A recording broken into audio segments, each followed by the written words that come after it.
Welcome to Quiet Waters Within. The longer you've already invested, the months, the emotional labor, the hope, the harder it feels to walk away without something to show for it. It's been months, maybe even years.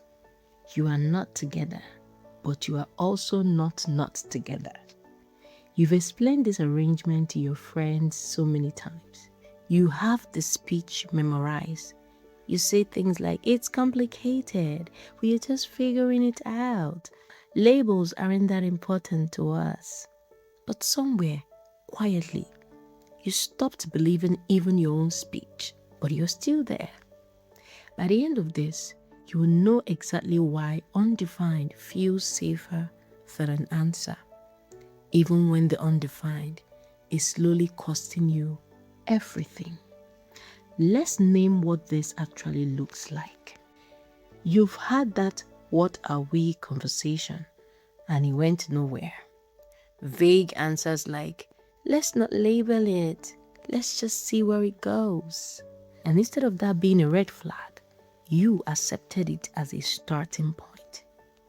You defined the ambiguity to people who ask more than you question it yourself. You keep finding reasons that make sense right now. Things like bad timing, they are healing from something, you don't want to scare them off. Reasons that, if you are honest, keep shifting every time one gets disproven. Hope is doing more work than this relationship is. Now let me tell you what's actually happening. A situationship stays alive specifically because it's undefined. An ending requires a definition, so you can't lose something that was never named. So staying in the fog protects you from the grief of a real ending, even while it slowly drains you out of the thing you actually want. But there's a second layer to it too. The longer you've already invested, the months, the emotional labor, the hope, the harder it feels to walk away without something to show for it. And that's no weakness, my dear. That's a well-documented pool called the sunk cost trap. The more you've already put in, the more staying feels like the only way to justify the cost. And underneath both of those, there's often a quieter fear that naming it clearly will force an answer you are not ready to hear. As long as it stays vague, you get to keep hoping. The moment it's named, you might have to grieve. And this is what enforces years-long situationship. It may have started casual, and casual became the permanent state. Not because either of you decided that, but because neither of you ever decided anything else. Years later, you are further into someone's life than most partners get, with none of the security a partner would have. And this is how we will figure it out becomes a loop. Every few months, there is a conversation that almost defines things, and then it doesn't. You leave these conversations with just enough hope to stay another few months, waiting for a resolution that keeps getting postponed, never actually arriving. But here's what we're going to do to shift this. Listen, undefined isn't neutral. Undefined is already a decision on its own. It's just one that neither of you is making out loud.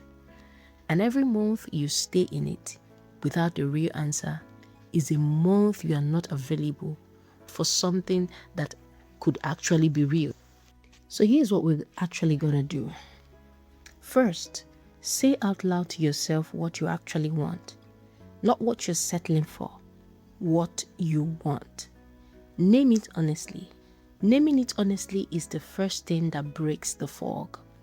Second, give it a real deadline, not a vague eventually. An actual date you decide in advance, by which you need clarity or you are done waiting for it.